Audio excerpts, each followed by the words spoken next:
started in just one moment. Tom, I noticed we could have almost been wearing matching shirts today. I really wish we would have. It really would have solidified the team dynamic that we have on the show. I didn't get the memo, so we need to Yeah, work on that. I didn't either. It just would have been really weird if I would have been like, this feels like a faded red shirt day, because I have that in my arsenal, Tom. I think you know this. Yep, I think we all have one of those shirts. The shirt that goes well with jeans. Turns out. Those are also all shirts do that as well. That's the magic of jeans. I feel like we have this generation that's losing the respect for jeans that I grew up with, whether they have holes in them or not, and it's very disturbing to see sweatpants take over the jean market, in my book, at least. Would you say that it would be very distressing? I'm sorry, Tom. I threw up in my mouth slightly there. So there's that. Mission Are you ready accomplished. to get the show started here, Tom? But now that Might we as have well, because our otherwise we're just going to sit here and do puns. So we might as well do no, this. no one wants that. Literally, no one wants. All right, so I will play some music. We'll do an intro, and then we'll do a little show called the Gestalt IT Rundown. Sound like a plan? Sounds like a plan. All right, and let's get it going in three, two.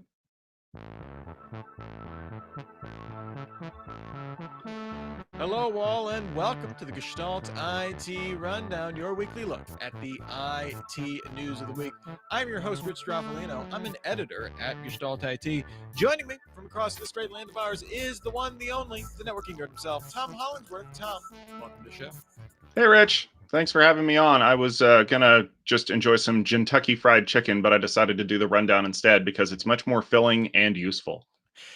Certainly, Tom, you are nothing if not timely. What the show is all about. We're running down the IT news of the week. So let's get it started with a little something we like to call news or not. This is where there's just too much stuff floating in the IT news ether. We need Tom to take his spoon of knowledge through this soup and pull out the delicious noodles for our consumption. Tom, are you ready?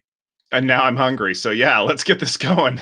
If you're hungry after that description, we need to have another conversation. First up here, interesting news coming out of a partnership between Pure Storage and Cohesity. They announced Pure FlashRecover, powered by Cohesity. I'm sure a name devised by a committee. This effectively takes Pure's FlashBlade array with an included white box server running Cohesity's data platform software. This is the first result of Pure being a Cohesity technology partner and looks to be a replacement for Pure's FlashBlade-based object engine backup appliance, although Pure is very quick to point out that FlashRecover is not an appliance and has more general purpose potential and applications. Tom, news or no? I think this is news because Pure is always made really good hardware. Purity is a good OS, but it's really dedicated to storing things. Cohesity has always made really good software. They just needed a place to install it. This seems like a very good melding of the two, and I'm kind of curious to see if this allows both Pure and Cohesity to position themselves better in the market to go after companies like Nutanix with a holistic offering. Yeah, and Cohesity has really kind of gotten out of the hey, we provide the boxes kind of business and really focus on the software side of it, which is where their strength has always been. So this makes sense. Kind of this is kind of now a trend, I think, for Pure Storage in terms of kind of being the high performance storage provider to the stars. Yeah. So we will see if that continues. Next up here, 2 years ago, Microsoft divided the Windows team with the core development going to the cloud and AI team, aka Azure, and the front end team now under Panos Panay. Microsoft is now moving the fundamentals and developer experience team back under Panay, so kind of subdividing that further from the Azure team. Windows core engineering will stay with Azure. Panay says his team will focus on growing the Surface business, among other things. We, of course, just got a release date for the Surface Duo Android dual screen thingamabobby. But Tom, dividing windows yet again. News or not here? I think it's news just because Microsoft is finally coming to realize that there are certain aspects of product development that have to kind of stick with other areas. Just, declaring by fiat that everything is going to move over here. If you never look at that decision again, you've made a mistake. At least, okay, I'm an Adela fanboy. I'll admit it. Ballmer would have never made this move.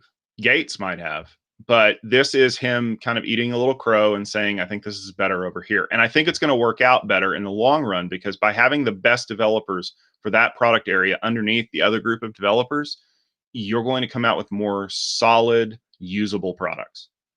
I do wonder, not to get too into the weeds on Microsoft, but the under Panay's leadership, they've come out with a number of ambitious, kind of product solutions. I do wonder, we've seen some issues with Windows updates rollout. We're seeing maybe not the best potential reception for some new Surface hardware and stuff like that. I do wonder how much runway Panay has, but I think a vote of confidence certainly that they're moving stuff back underneath them. I'm going to guess on a scale of failures, this is closer to iPod Hi-Fi than it is Galaxy Fold. Very true. Very true. Next up here, Parallels Desktop 16 launched on the Mac on Tuesday to run Windows, Linux, and macOS applications and virtual machines under macOS, now with full support for macOS Big Sur. Other new features include support for 3D in Metal apps when running on a Big Sur virtual machine on a Big Sur host, offering better printer sharing, and claims of twice the launching apps twice as fast with improvements to DirectX performance and some other Linux backend stuff. However, Parallels declined to say if Windows on upcoming Apple Silicon machines in Big Sur would be supported. Tom, within the entire context of that read, news or not? The first part is not news. It's a product update, and you always have to do product updates to support new software. The news to me is the fact that they're not willing to commit to doing virtualization on ARM, because let's be fair, desktop virtualization is so ingrained into what Intel has done to accelerate it that ripping the guts out of those boxes is going to cause problems. I mean, they already broke the use of VMware Workstation with the latest Catalina update. So there's a lot that's going to have to be unpacked by that.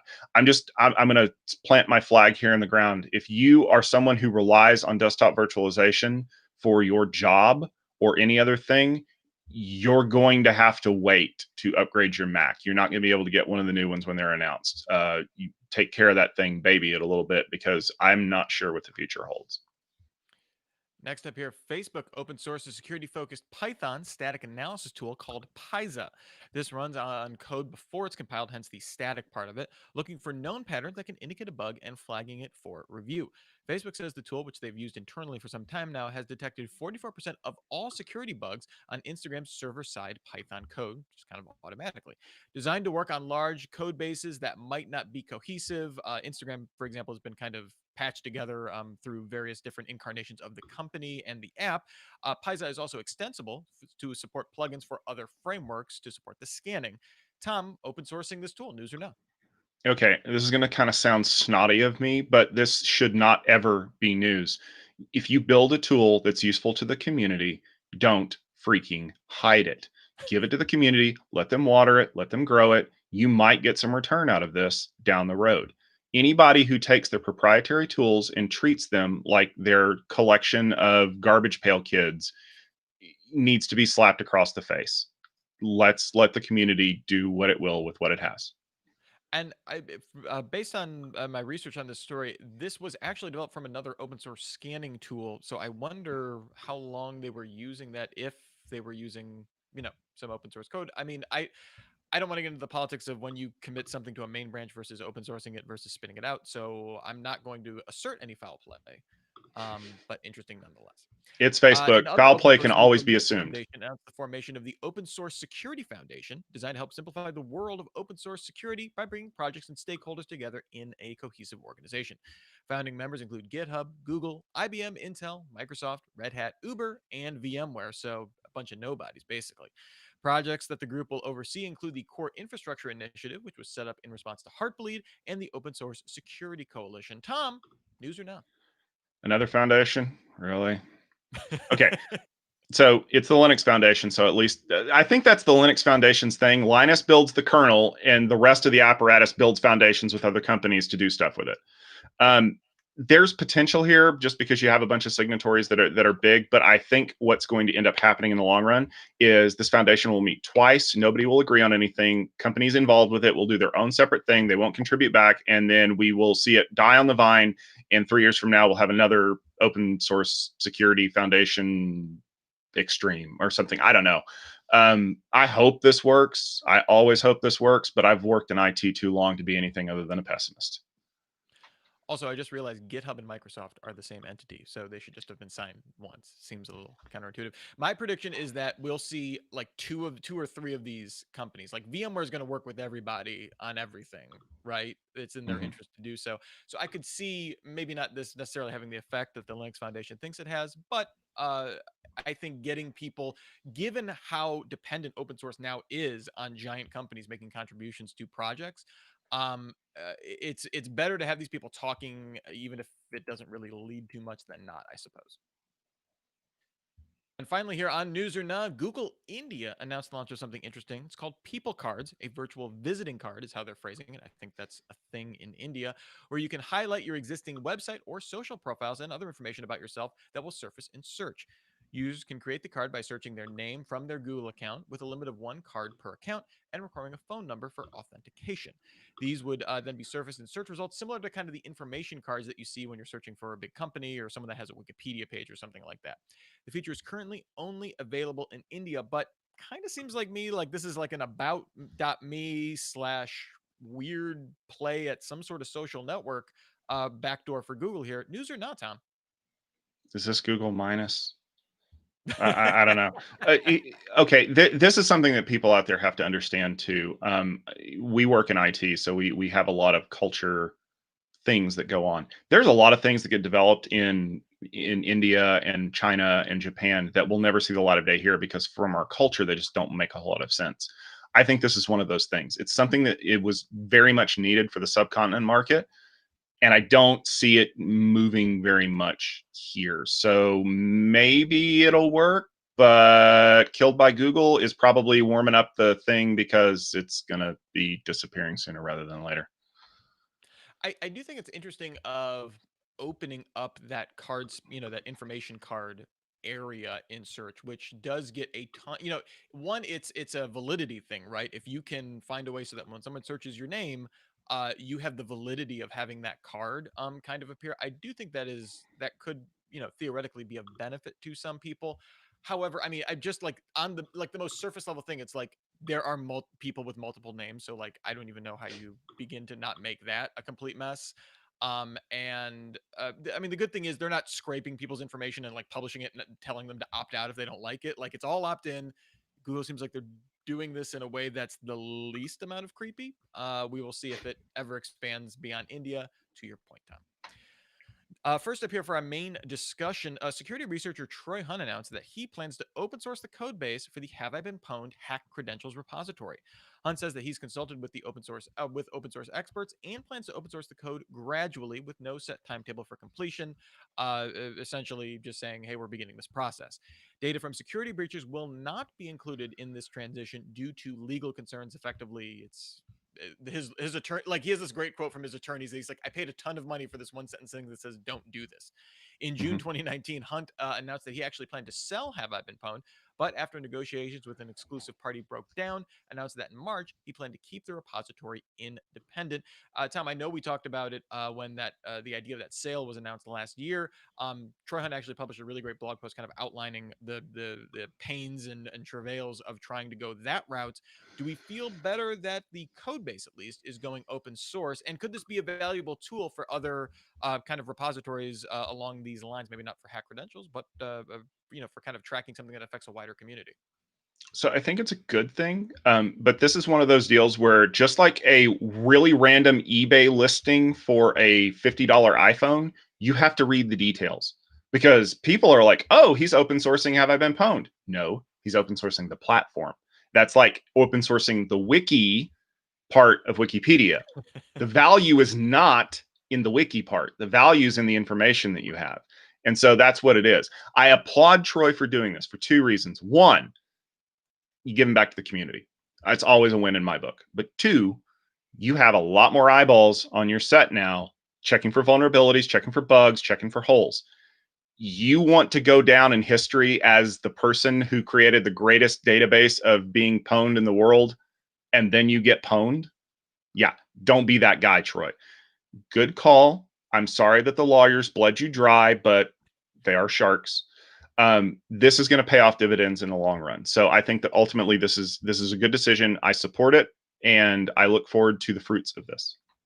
Yeah, and to Troy's point, a lot of the legal concerns about the back end data is that it did, a lot of it came from. I mean, most of it came from criminal activity, right? So the act of kind of being a distributor of that does cause some legal concerns, even if he is pointing to it with have I been pwned essentially. And his other point was that the information is also out there, so theoretically, once you have the open source code, you could rebuild it. And to your point, he's actually very frank that a lot of Have I Been Pwned was kind of cobbled together and hacked together while he was waiting for flights or on airplanes and stuff like Mhm. that. So a part of the open source process is cleaning up that code so he doesn't look like he doesn't know what he's doing, which obviously he does. But yeah, I think ultimately this can be a good thing. I don't I mean, the idea of a central repository that's searchable and that you can send you notifications, like if you end up pinged on it, I don't know what other applications that necessarily has. But again, to your point, more eyeballs are good, and it is a extremely valuable tool for the wider, for not even the wider IT landscape, just for everyday users. So good on Troy. Hope this frees up some more of your time, Troy. Mhm.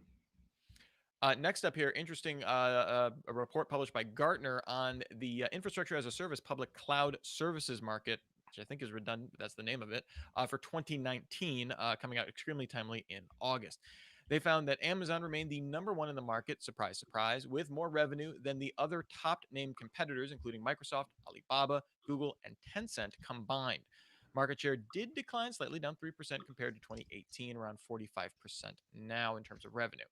What's interesting to me is, though, that this expands the traditional conversation around the public cloud, which traditionally is Amazon, Microsoft, and Google, and expands into the giant Chinese providers in that context and kind of seeing where they fit in terms of scale among the big three that we commonly talk about. Also interesting is that the other category, while reporting an $8 billion in revenue, nothing to sneeze at, certainly, is also growing at the slowest rate, even compared to Amazon, below 20%. Going forward, Gartner plans to group infrastructure as a service and platform as a service together into a single cloud infrastructure and platform services report, which in 2019 grew at a faster rate if you combine those two than just the IaaS market, with Amazon, Microsoft, Microsoft, Alibaba, Tencent, and Oracle rounding out the top five there, Tom. So I'm curious on a couple things here. From what is there any significance with the fact that the other category is slowing down? Are we seeing that, meaning that effectively, if you're not in one of those big five, that's you know you're going to be further less competitive, I guess. And what I'm interested in your thoughts also, Tom, about kind of combining that infrastructure and platform category, if that's warranted, and maybe if that changes the conversation about how we're thinking about this. So, to the first point, this absolutely tells you that cloud begets cloud, but only where you are. Even if you're thinking about doing multi-cloud, you're not thinking about doing Amazon and Joe's Cloud Shop.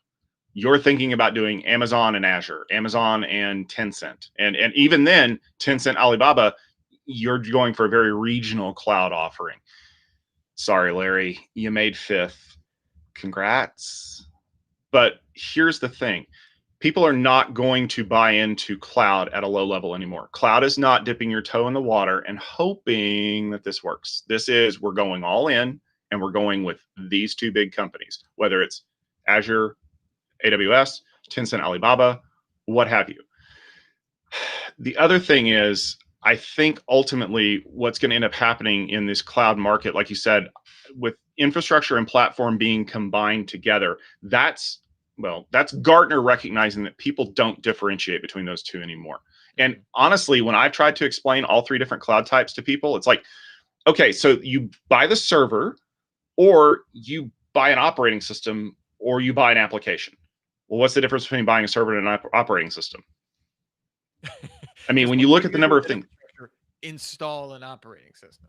but look at how many things have been containerized right now. I That's mean, most people don't even give a crap about that. So I would honestly think that because of the drive that people have been doing to refactor applications to be used by containers, IaaS and PaaS are going to functionally be the same thing. And I don't know what we're going to call it, PaaS, pizza. And then you're going to have software on one side and hardware on the other. That's going to be the differentiation. We're not going to, yeah, and eventually it will all become the grand unified cloud theory. And I don't know. But yeah, I think that in 2 years' time, there will not be a distinct category between the two functionally, not in an analyst report. Functionally, we won't be able to tell the difference between the two. It'll be a distinction without a difference, Yeah. effectively. Mhm. Yeah, definitely interesting. I do wonder the value of these reports coming out so late after like, I mean, talking about 20, like the state of cloud at the end of 2019, certainly valuable for context, gives you some insight into trends and stuff like that. But I mean, especially given how things have changed in 2020 and how they look like they're going to continue to change, it did feel like this was a moment in time which it's not like there's any return to state after this. So I will be interesting actually to see if that further accelerates that, and maybe if that combination of those two categories was driven by changes that Gartner is already seeing in 2020, if that's a result of that as well. Next up here, Nutanix made another step into the cloud with the launch of Nutanix clusters on AWS, which almost sounds like a delicious treat. It takes a very VMware-like approach to the problem, offering Nutanix hypervisor running on bare metal EC2 instances. The benefits would be that organizations with on-prem Nutanix clusters could easily move workloads to the cloud without having to refactor, traditional kind of story there, and be able to use Nutanix Prism management tools across both on-prem and cloud clusters. This would also provide access to AWS services like Files, Calm, and Era directly from Nutanix's interface, which I think perhaps a underreported benefit to this kind of arrangement. No word yet if integration is coming to other clouds, given how long it took VMware to move beyond AWS, several years just to kind of round out the top three in the US at least. I can imagine Nutanix probably on a similar timetable if they have any intention at all. If this move, Tom, my question, I guess, to you is this more evidence that the cloud is still in need of a lot of enterprise class data services? We've seen similar plays from everyone from Dell EMC to NetApp to kind of doing this. We're going to do this over the top thing where we have this really great either operating system or set of data services or hypervisor in the case of Nutanix, and we're less concerned about the box now. We want to sell you the service. Yeah. Okay. We we've seen this with VMware. This to me is not as much an indictment of what cloud offers as much as it is enterprises really hate to give up on good ideas. There is no functional reason why you should run VMware or Nutanix in a cloud. Every IT person in the world has done that. I'm going to take a new idea and run it in the old way, and because I know the old way works. And then you realize, well, you're throttling yourself, or you're not using the right constructs, or whatever. It's a stepping stone. Eventually, they'll refactor it. Eventually, they'll do something. Nutanix has to do this. I mean, let's be fair. This is like VMware offering Tanzu and all the other stuff. They have to have an offering in cloud, or nobody's going to buy it anymore. And they're hoping to hold on to that revenue for another quarter. Ultimately, though, I think that this is probably going to die out faster than VMware, because once people start realizing they don't actually need to run Nutanix stuff in the cloud, they're going to drop it and walk away from it and just and run containers or something like that. So I hope that people pick this up, but I would not honestly be shocked to see this fall off their price list within the next, I don't know, 18 months. I mean, so effectively, for a lot of these, let's just say VMware and Nutanix specifically, and their kind of approaches to this kind of cloud on ramp. Shall we say that this is just effectively like a technical debt leasing program that will come due at some point? Technical debt leasing program is going to be the new name of my cover band that's going to play at VMworld next year. Mark my words. We will see. If not, I'll definitely be there for the Zoom call for that. And finally, here, it wouldn't be the Gestalt IT rundown with a little acquisition news. LinkedIn, Tom, I know your favorite social network. It's all about business. Announced it's selling its presentation hosting service SlideShare to the publishing platform Scribd. I think that's how you pronounce it. I need vowels, people. The acquisition will be effective September 24th, with Scribd getting SlideShare's 100 million users and archival content, along with obviously the tech stack. Turns out SlideShare is just amazingly popular. Tom, this seems to confuse LinkedIn's messaging yet again. Not a news story here, but just hear me out here. Earlier this year, we saw them trying to make a push, or at least make it less confusing to use the platform for virtual events. While seemingly presentation platform, I would think would be useful if you're going to be hosting webinars or any kind of virtual hosting there. Are they just selling off to Scribd because, hey, this has a ton of value right now? Everyone's doing remote. We can rebuild something else. and they can have this when it has the most value.